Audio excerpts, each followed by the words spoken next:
Ashama akkam jirtu kabajamtoota hordoftoota Gadaa Miidiyaa Network. Oduu Gadaa Miidiyaa Network irraa waliin ammiltoo dhugaasaati. Hangafoota isaas hin dhageessisuu nan eegala. Waboon zoonii kibbaa walitti fufinsaan guyyaa 3 loltuu mootummaa Itoophiyaa haleeluun beekame. Manni murtii federaalaa dhaddacha yakka lidataa amajji 12 2021 galmee obbo Jawaar Mohaammed jala jiran ilaaluun murtii dabarseen himata shororkeessummaa abbaan alangaa himatamtoota irratti banee ture kufaa taasisuun mirga himataa fooyyessuu dabarsiise. Wallagga lixaa Gimbiitti milishaan barataa kutaa 7 ajjeese. Dhalattuun Oromoo biyya Xaaliyaanitti ajjeefamte Aagituu Guddataa reeffi ishee magaalaa Finfinnee seene. Kunneen hangafoota oduu turan amma oduu bal'inaan.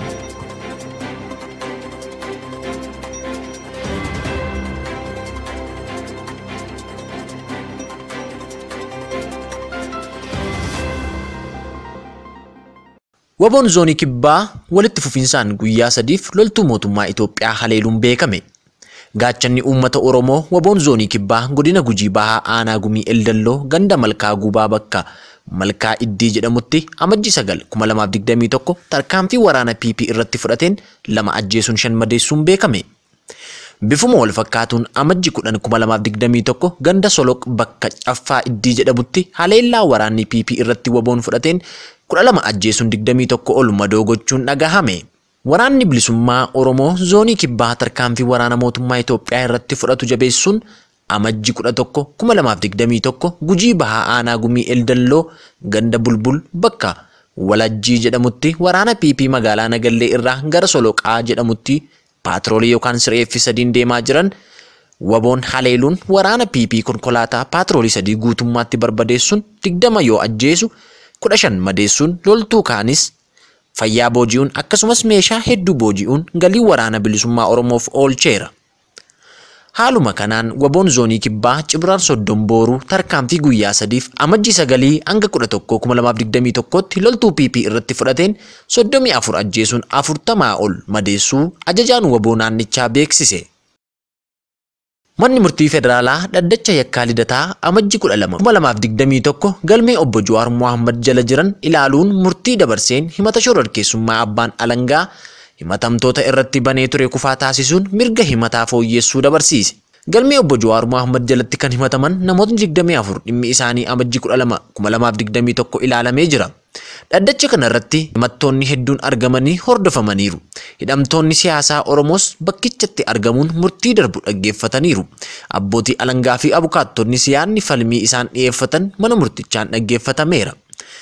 Beellamni amajji 12 2021 kun jala murtii dhaga'uuf kan beellamame yoo ta'u jala murtii himatamaa fi deebii abukaattotaa sababeeffatee dhiyaate. Kanaanis manni murtii federaalaa lidataa qabxiilee abbaan alangaa himatamtoota kana ittiin himate keessaa muraasa kufaa taasise.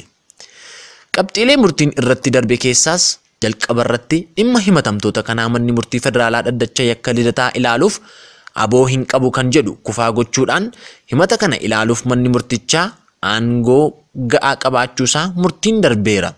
Itti aansuunis dhimma himatamtoonni mana murtiitti dhiyaachuu akka hin dandeenye xalayaatiin ibsatan ilaalchisuun deebii manni murtii kan himatamtoonni poolisiidhaan ala dhiyaatan jedhu irratti obbo Baqqalaa Garbaa fi obbo Jawaar Mohaammed komee qaban ibsaniiru.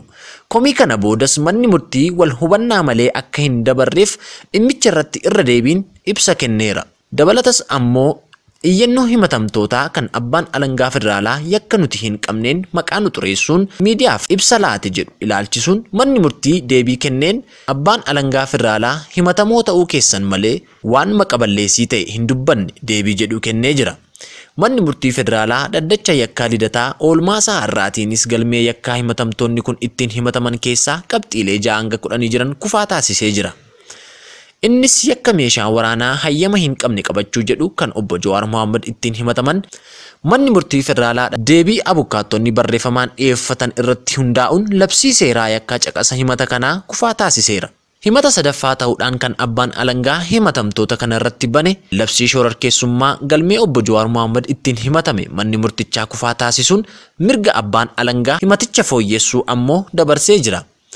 Manni murtii federaalaa dhaddacha yakka lidataa obbo Jawaar Mohaammed irratti yakki dhiyaate ulaagaa labsii shororkeessummaatiin himachiisuu hin geenye kan jedhu yoo ta'u, abbaan alangaa garuu sababaa fi ragaa yoo qabaate irra deebiitiin himaticha fooyyessuu ni danda'a jedhee jira.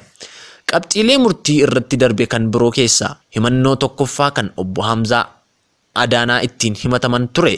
Himannaan kunis miidiyaa irratti yakkaaf uummata kakaasuu kan jedhu ture. Manni murtii federaalaa dhaddacha Amajji 12/2021 ooleen himata kana keessatti obbo Hamzaan Adaanaa miidiyaa kamirratti yakkaaf nama kakaase maal jedhe nama akka kakaase wanti ibsame waan hin jirreef himaticha kuffisuun mirga himannoo fooyyeffachuu abbaa alangaaf eegee jira. Qabxiin himannoo kufaa ta'e keessaa kan biraan ammoo deeggartoota shanee waliin ta'uu kan jedhu ture. Qabxiin kunis ilaalamuudhaan manni murtii qaama shanee jedhamu kan beekamtii shororkeessummaatiin nama himachiisuu qabu waan sirriitti hin ibsamneef himaticha kufaa taasisuun mirga himataa fooyyessuu abbaa alangaaf eegee jira. Qabxiilee heeraman kanneen irratti manni murtichaa erga murtii dabarsee booda beellama itti aanu irratti qabxiiwwan himataa fooyya'anii fi hafan ilaaluuf guyyaa 7 erga laatee booda abbaan alangaa mormii dhiyeeffateen wal falmii gamaa gamanaa dhaggeeffatameera. Abbaan alangaa himata fooyyeffannu waan qabnuuf akkasumas ammoo abbootiin alangaa himata kana banan biyya keessa waan hin jirreef beellamni ji'a tokko akka nuuf kennamu barbaanna jechuun gaafate. Garee abukaatoo fi himatamtootaa keessaa ammoo obbo Dajanee Xaafaa fi Hamzaa Adanaa falmii kanatti hirmaachuudhaan turtii ji'a tokko akka madaalawaa hin taane ibsan. Obbo Dajanee Xaafaas fedhiin abbootii alangaa akka nuti mana hidhaa keessa turrudha. Kanaaf yeroo beellamaa dheeressu kan himate mootummaadha malee abbaa alangaa tokko miti. Kanaaf himaticha fooyyeffachuuf yeroon manni murtii jedhe gahaadha jechuun dubbate. Manni murtii federaalaa dhaddacha yakka lidataas falmii gamaa fi gamanaa dhaggeeffachuudhaan gaaffii abbaa alangaa beellama ji'a tokko jedhu kuffisuudhaan beellama guyyaa 10 booda Amajji 14 2013tti beellama haaraa qabateera. Gabaasni kan Oromiyaa Miidiyaa Network. Wallagga Lixaa Gimbiitti milishaan barataa kutaa 7 ajjeese. Godina Wallagga Lixaa aanaa Gimbiitti Amajji 10 2021 milishaan mootummaa PP barataa kutaa 7 Amaanuel Darajjee Tottobaa jedhamu ganama mana maatii isaa ba'ee osoo deemuu milishaan dhaabadhu harka kee ol kaasi jechuun rasaasa 2 itti dhukaasee ajjeese jedhu jiraataan aanaa Gimbii Gadaa Miidiyaa Network dubbise. Akka namni kun jedhanitti milishoonni PP erga Amaanuel Darajjee Tottobaa ajjeesanii booda reeffa isaa akka uummanni hin kaasne dhorkuun hondaan itti namee nyaachuu bakki qabanii reeffa lafaa kaasan illee dhibee jedha namni kun. Amaanuel barataa kutaa 7 yoo ta'u mana barumsaa sadarkaa 1ffaa aanaa Gimbii Waaloo Yesus barachaa kan turedha. Waraannii fi milishaan mootummaan abbaa irree uummata Oromoo irratti bobbaase uummata nagaa qe'ee isaa irratti ajjeesaa jira. Dhalattuun Oromoo biyya Xaaliyaanitti ajjeefamte Aagituu Guddataa reeffi ishee Finfinnee seene.